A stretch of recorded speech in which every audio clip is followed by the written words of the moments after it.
يزيك مستقبلا. لذلك يعني يمكن أن يريح هذا الموضوع سنعود الإدارة لهذا الموضوع أكيد في الأسابيع المقبلة ونتابعه، ولكن ننتقل الآن إلى الكلاسيكو الذي يقيمه الدوري الإسباني بين ريال مدريد وبرشلونة هذا الموسم، عصرا عكسا لما كان عليه الحال في السنوات الماضية، في خطوة تهدف لتحقيق المزيد من الفوائد المالية وجذب أكبر عدد من المتابعين في القارة الآسيوية وفي أستراليا. نتابع.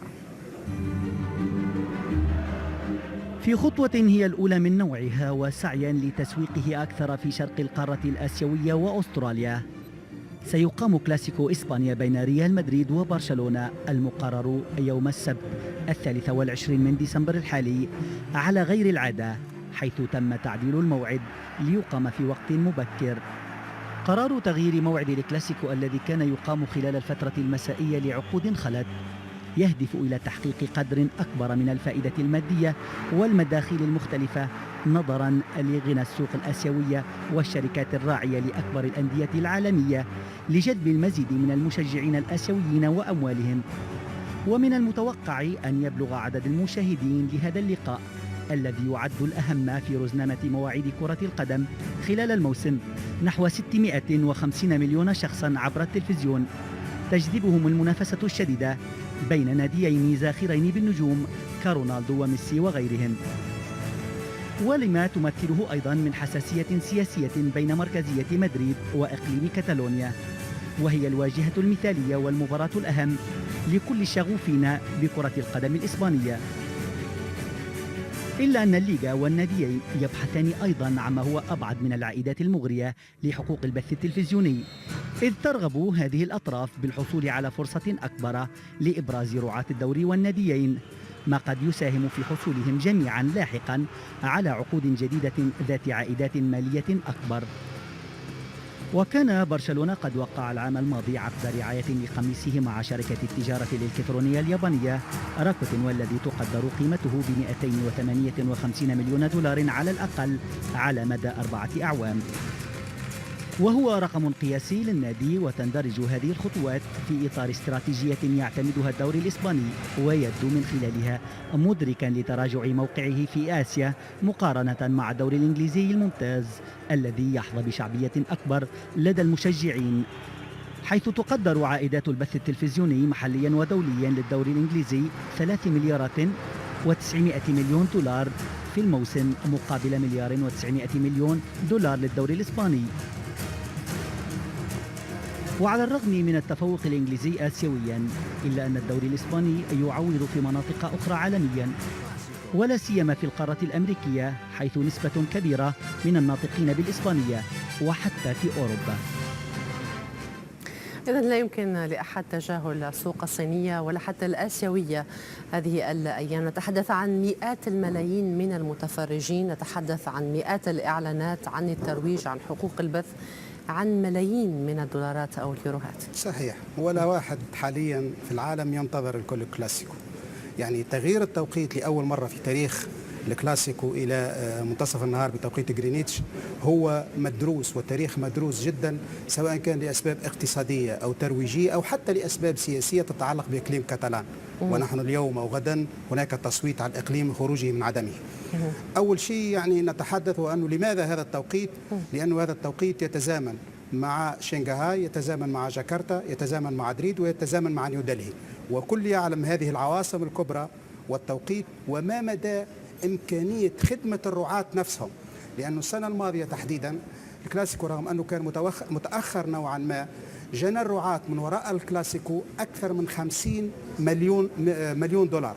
هذه السنة مع وجود رعاة مثل راكوتين بالنسبة لبرشلونة، والذي تقريبا أكثر من 250 مليون دولار لمدة 4 سنوات، ونفس الشيء بالنسبة لريال مدريد، يعني يريد إدارة الاتحاد الإسباني لكرة القدم ترويج هذا الكلاسيكو وكأنه لزيادة قيمة الدوري الإسباني مقارنة بالدوري الإنجليزي.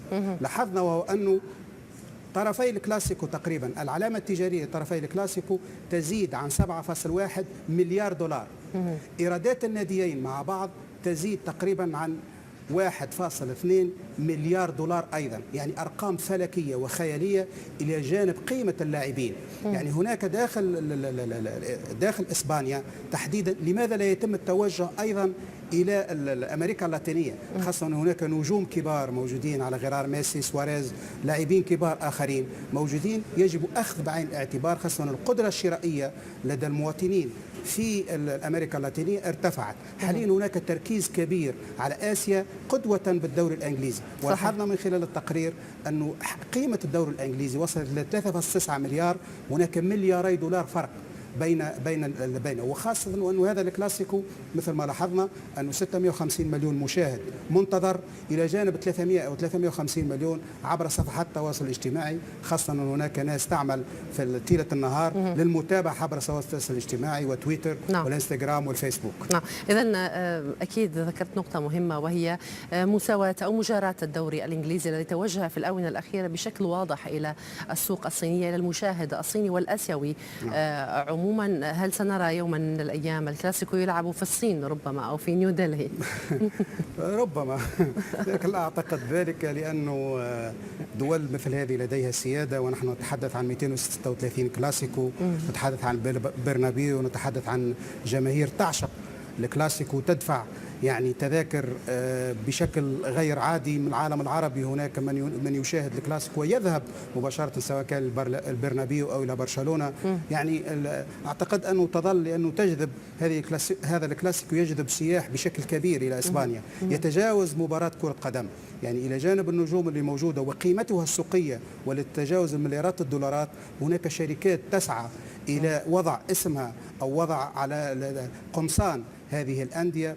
لذلك أعتقد أنه مثل هذه المباريات تجذب أكثر ما يمكن من المستشيرين وترفع من عائدات البث التلفزيوني، خاصة وأنه مثل ما ذكرنا وأنه تقريبا 15 مليون يورو رواتب ثابتة للاعبين موجودين على أرض الملعب. وهذا يساهم بشكل ما في دفع هذا التضخم الذي تعرفه كرة القدم نحو الأمام، وكأن الأرقام ترتفع دون سقف، دون أن يكون هناك حدود. نتحدث عن صناعة في كرة القدم، ونتحدث يعني بالنسبة لي ريال مدريد وبرشلونة هي شركات عملاقة، شركات عملاقة الكل يرغب في ودها.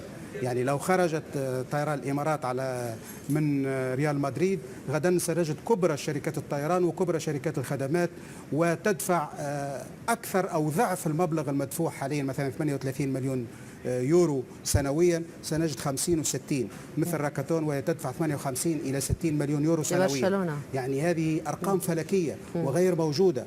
نتحدث عن إيرادات مثل ما ذكرت من الأول، نتحدث عن إيرادات تزيد لكل نادي عن 620 مليون يورو، يعني أرقام فلكية. مع أنه الأسعار الأخيرة للاعبين وقيمة فسخ العقود ربما جعلت كل هذه الأرقام تبدو بسيطة جدا. تعودنا على الأرقام التي تناهز المليار. على كل شكرا جزيلا لك محمد عمار على وجودك وعلى كل هذه الإضافة. شكرا. أهلا وسهلا، مرحبا. أهلا وسهلا. أهلا بكم. أعلن الاتحاد الدولي لكرة القدم أنه تلقى طلبات لشراء أكثر من 2,300,000 تذكرة لمباريات نهائيات كأس العالم 2018 المقررة بروسيا منذ سحب قرعة البطولة. المرحلة الحالية من عملية بيع التذاكر والتي افتتحت في 5 من ديسمبر بعد سحب القرعة في الأول من الشهر ذاته في العاصمة الروسية موسكو تستمر حتى 31 من يناير المقبل. وأعلن الفيفا في وقت سابق أن المرحلة الأولى من عملية بيع التذاكر التي اختتمت في أواخر نوفمبر الماضي شهدت بيع 742,760 تذكرة من إجمالي 800,000 تذكرة طرحت للبيع.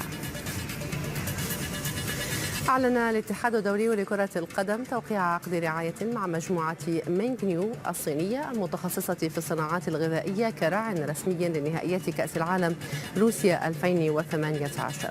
وأعلن رئيس القسم التجاري في الفيفا فيليب لفلوك عن توقيع العقد في الصين، وستساهم بموجبه الشركة الصينية في الترويج لكرة القدم في العالم، وخاصة الصين مع استهداف الفئات السنية الصغيرة خلال حملاتها الترويجية. وبهذه الخطوة يكون الاتحاد الدولي لكرة القدم قد أتم كل عقود الرعاية الخاصة بنهائيات كأس العالم روسيا 2018. أعلن نادي بيرنلي رسميا عن توقيع عقد شراكة مع الشركة التجارية الرائدة تيلي تريد. وبحسب بيان إدارة نادي بيرنلي فإن تيلي تريد ستصبح الشركة التجارية الرسمية للفريق الأول إلى غاية نهاية العام المقبل. ولم يتم الإفصاح عن القيمة المالية للعقد الذي أكدت الشركة التجارية الأوروبية أنه فرصة لدعم الفرق الصغرى على غرار بيرنلي الذي يقدم مثالا نموذجيا لكل فرق العالم بعد أن تمكن من تأكيد مكانته بين كبار الأندية الإنجليزية والمنافسة في أقوى دوري في العالم. من جهته لم يستبعد مدير الشؤون التجارية والتسويقية في نادي بيرنلي أنتوني فيركلاف أن تستمر هذه الشراكة لسنوات مقبلة.